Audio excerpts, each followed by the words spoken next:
Saya pernah berpikir bahwa cinta hanyalah ilusi sementara, sampai hari itu datang seperti petir di siang bolong.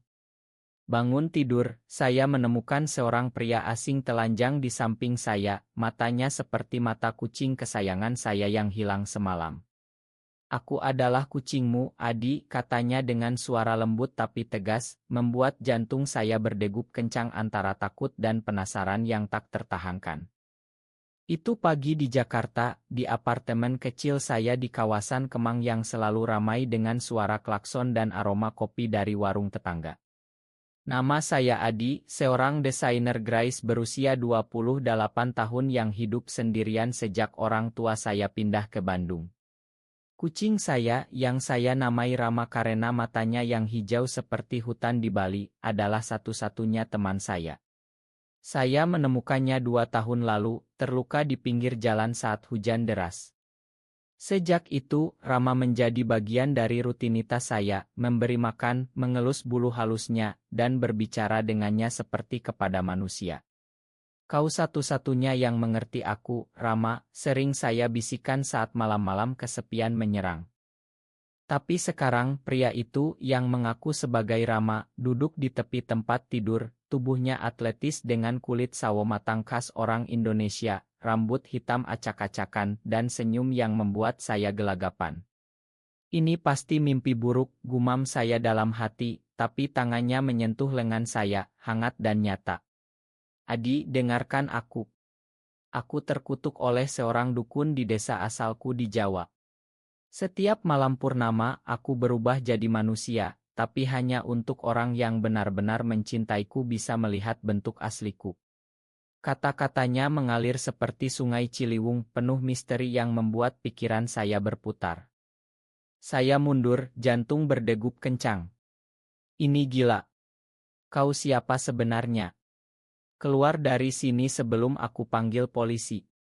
Tapi matanya, mata hijau itu, sama persis dengan Rama. Saya ingat bagaimana Rama selalu meringkuk di pangkuan saya saat saya stres karena deadline kerja, seolah memahami kesedihan saya.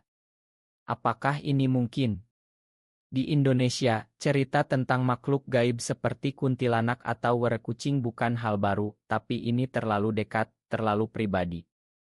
"Buktikan," tantang saya, suara gemetar. Dia tersenyum tipis, lalu mengulurkan tangan. Saat jari-jarinya menyentuh saya, ada kilatan hangat yang menyebar ke dada saya. "Ingat malam kemarin?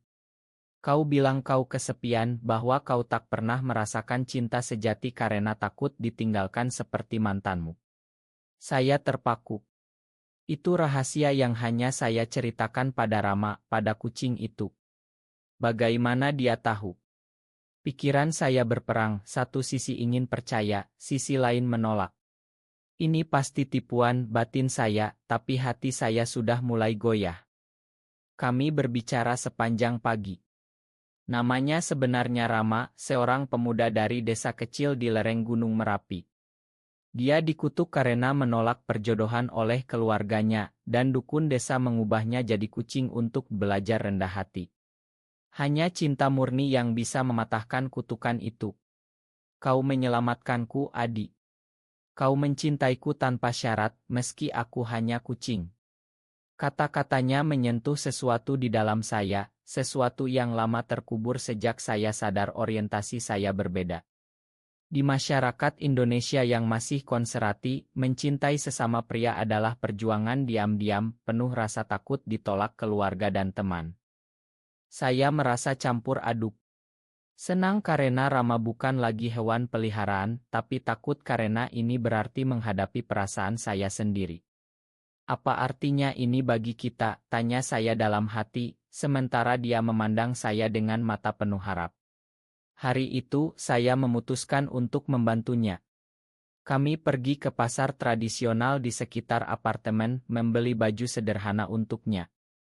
Saat berjalan, tangannya sesekali menyenggol saya, dan setiap sentuhan itu seperti api kecil yang menyala di dada. "Ini gila," pikir saya lagi, tapi senyumnya membuat saya lupa segalanya. Malam itu, kami duduk di balkon, memandang lampu-lampu kota yang berkelap-kelip. Adi, terima kasih telah menjagaku selama ini, katanya lembut. Saya menoleh, dan untuk pertama kali, saya melihatnya bukan sebagai kucing, tapi sebagai pria yang membuat hati saya bergetar. Aku.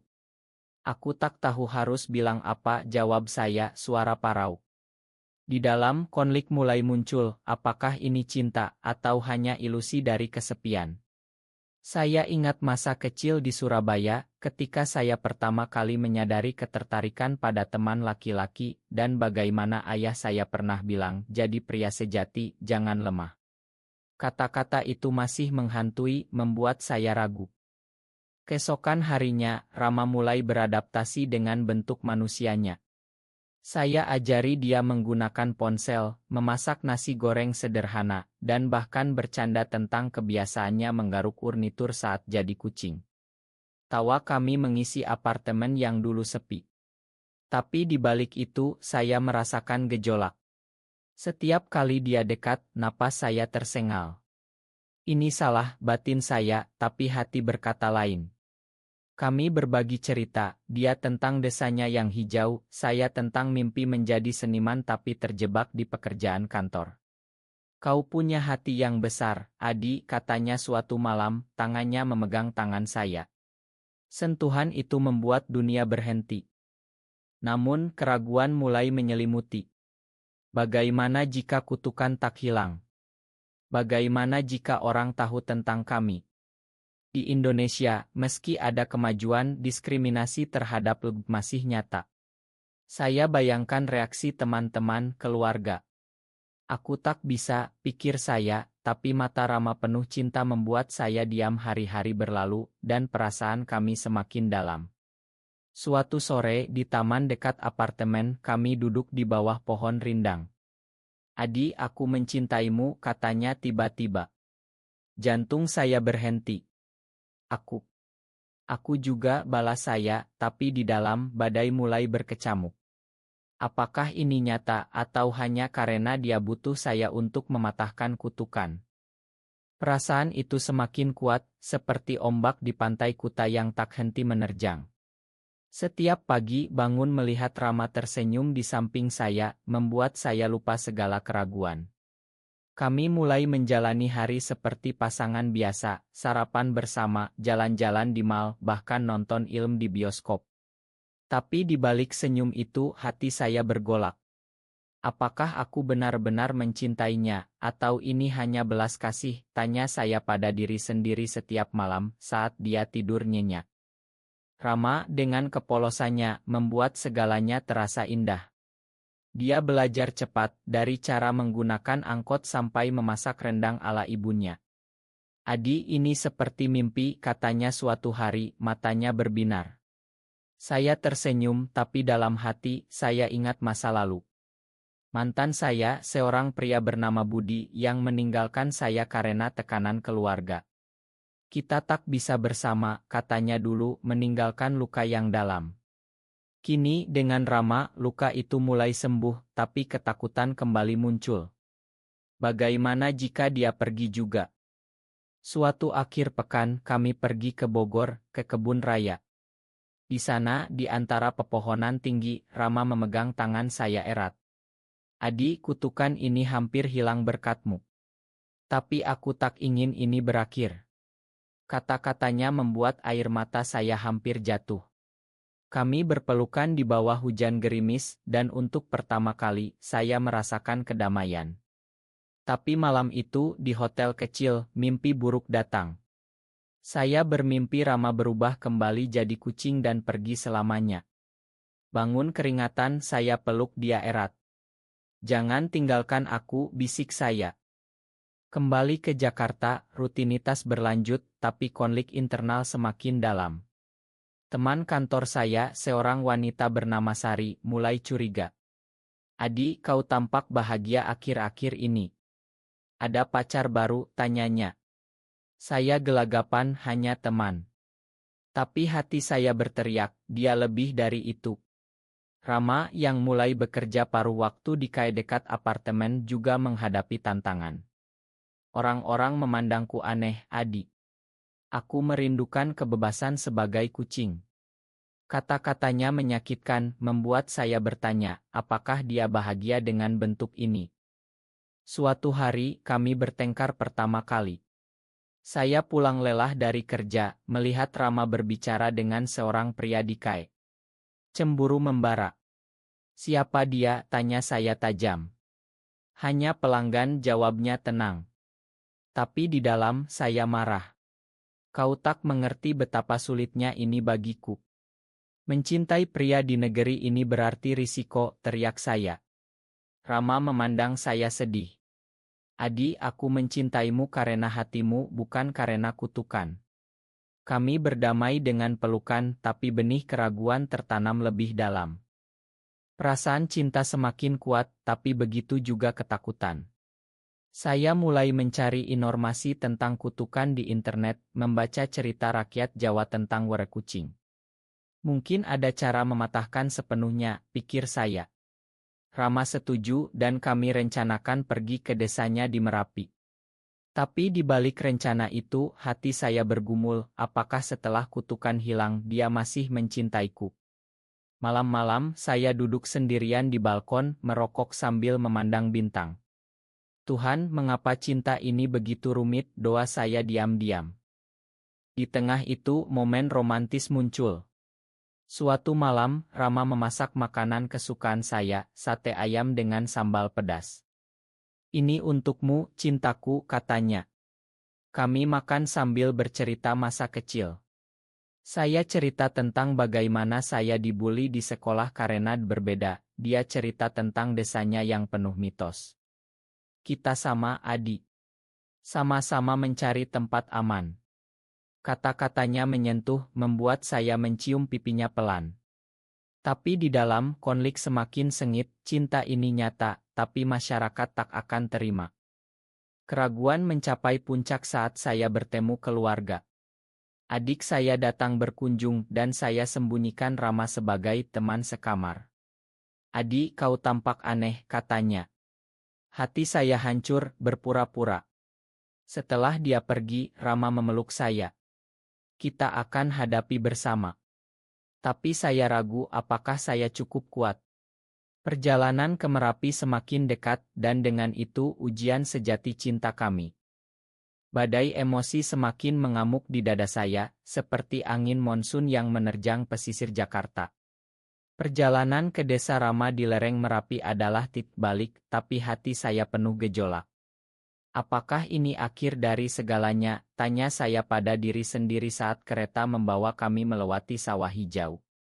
Rama tidur di bahu saya, wajahnya damai, tapi saya tak bisa tenang. Bayangan pengkhianatan masa lalu dengan Budi kembali menghantui, bagaimana dia meninggalkan saya demi normalitas. Tiba di desa, udara pegunungan segar, tapi sambutan keluarga Rama dingin.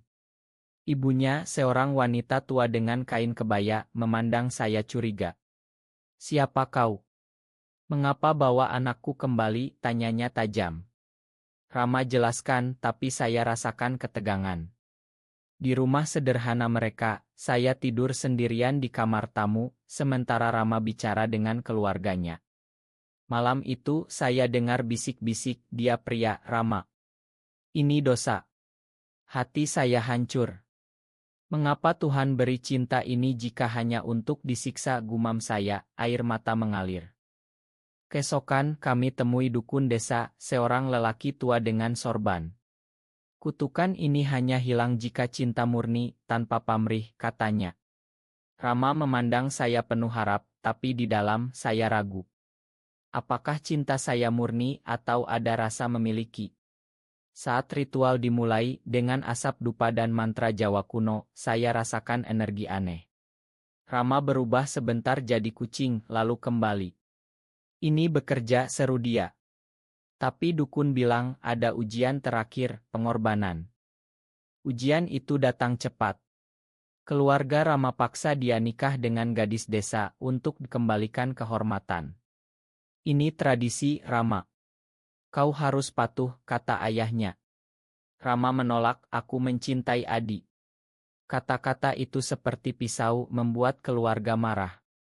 Saya diseret keluar, dipukul oleh saudara Rama. Pergi kau penyimpang, teriak mereka.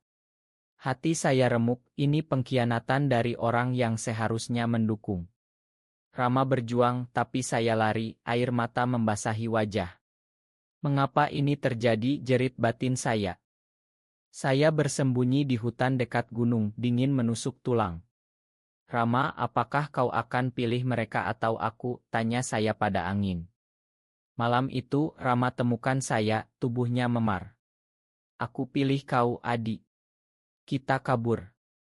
Kami peluk erat, tapi di dalam, luka semakin dalam. Kembali ke Jakarta, hubungan kami tegang. Rama diam lebih sering, saya pun begitu. Apakah ini layak, pikir saya setiap hari. Konflik memuncak saat teman lama saya, Andi, datang. Andi yang tahu rahasia saya, sarankan lepaskan dia, Adi. Ini berbahaya. Tapi Rama dengar, dan kami bertengkar hebat. Kau ragu padaku, tanya dia marah. Aku takut kehilanganmu, balas saya. Air mata mengalir, kami berdamai, tapi benih pengkhianatan tertanam. Saya mulai hubungi Budi lagi hanya untuk curhat, tapi itu kesalahan. Suatu malam, Rama temukan pesan saya ke Budi. Kau masih mencintainya, tanya dia, suara pecah. Bukan begitu, jelas saya, tapi dia pergi, meninggalkan catatan, mungkin kutukan ini takdir. Hati saya hancur total. Aku bodoh, jerit saya, menangis sendirian. Pencarian dimulai, saya hubungi teman-temannya, tapi Rama hilang. Di dalam, rasa bersalah menyiksa, apakah ini pengkhianatan saya? Hari-hari berlalu dalam kegelapan. Saya tak makan, tak tidur, hanya ingat senyum Rama. Kembalilah, doa saya. Konflik internal mencapai puncak, saya harus hadapi diri sendiri, hadapi masyarakat. Ini bukan hanya tentang kutukan, tapi tentang keberanian mencinta.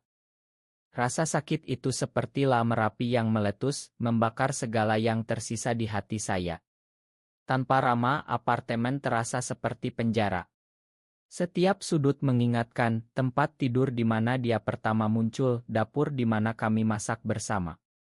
Mengapa aku biarkan ini terjadi, siksa batin saya berulang-ulang.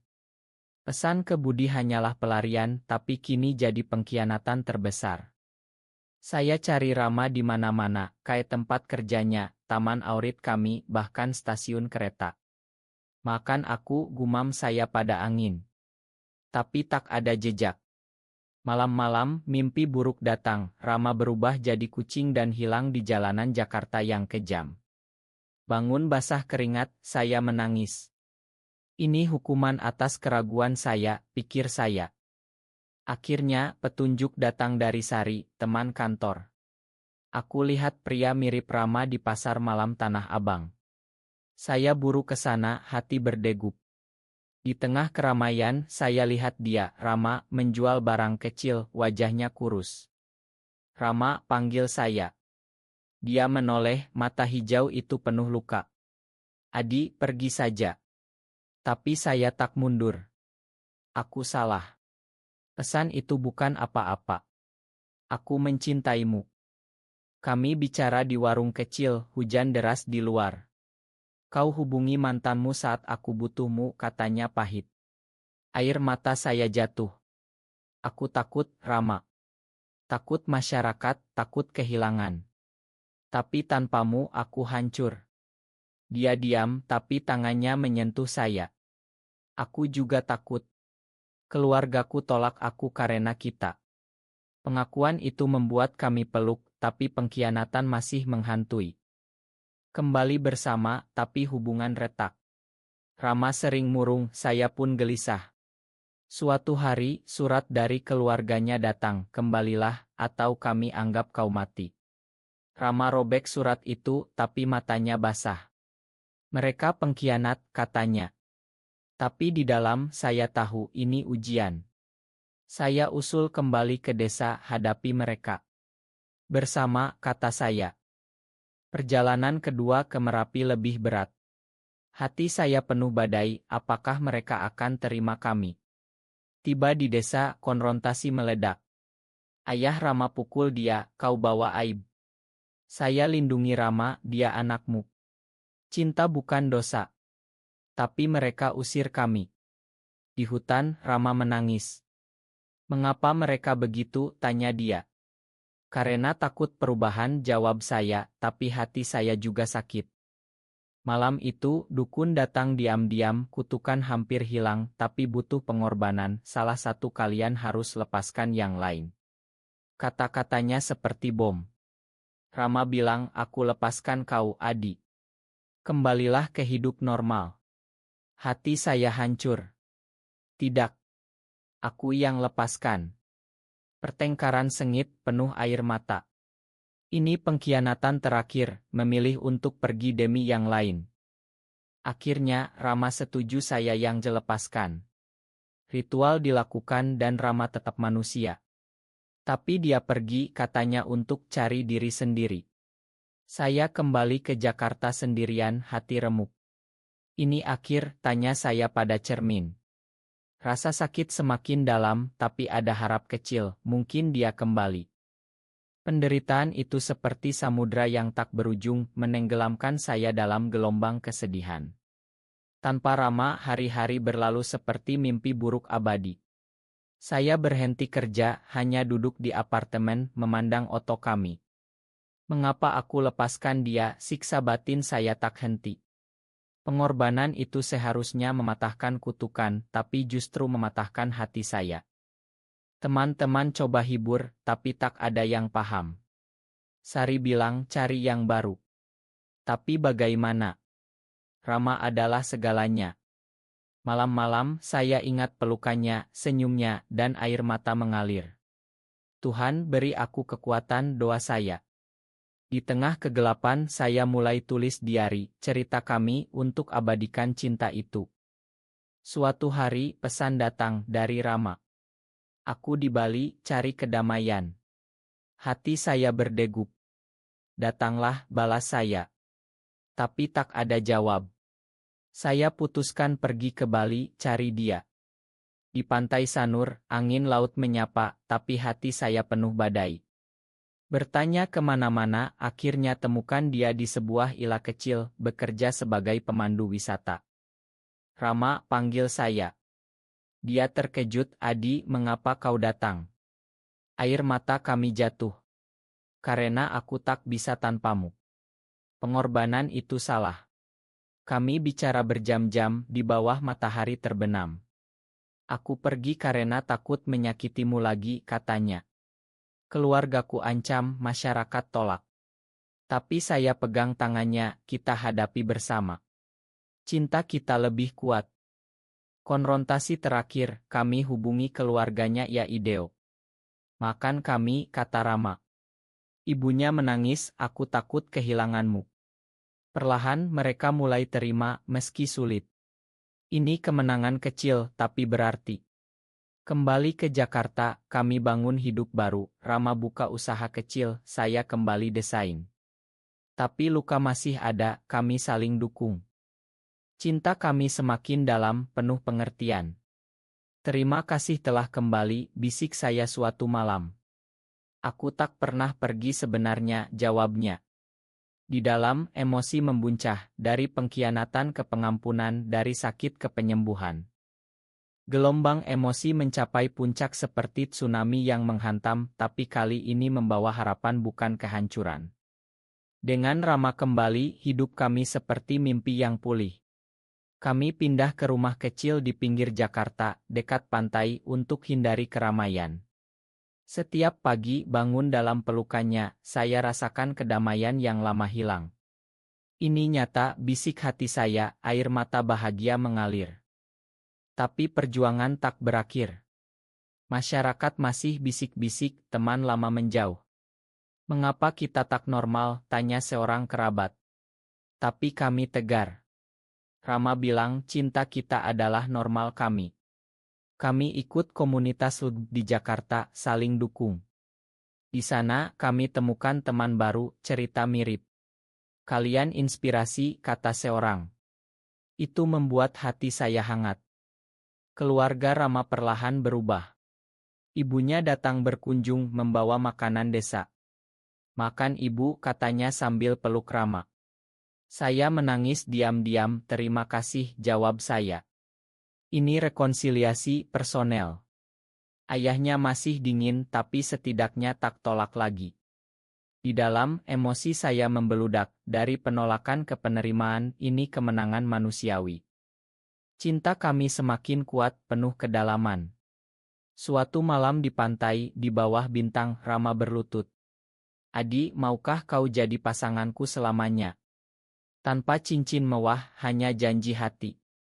Ya, jawab saya, peluk dia erat. Pernikahan sederhana, hanya teman dekat, di Ila Bali. Di sana, di hadapan laut, kami ucap janji dalam suka duka, kita bersama. Tahun berlalu, kami adopsi kucing baru, simbol awal kami. Rama jadi pengusaha sukses, saya seniman bebas. Tapi yang terpenting, kami bahagia. Dari kucing ke pria, kau ubah hidupku, kata saya suatu hari. Dan kau ubah hatiku, balasnya. Kini, cerita kami jadi inspirasi bagi yang lain bahwa cinta tak kenal batas, meski penuh drama dan pengkhianatan. Di akhir, saya sadar, hidup ini tentang perjuangan hati. Terima kasih, Rama, bisik saya setiap malam. Dan dia jawab, selamanya. Ini akhir yang personel, penuh harap untuk masa depan.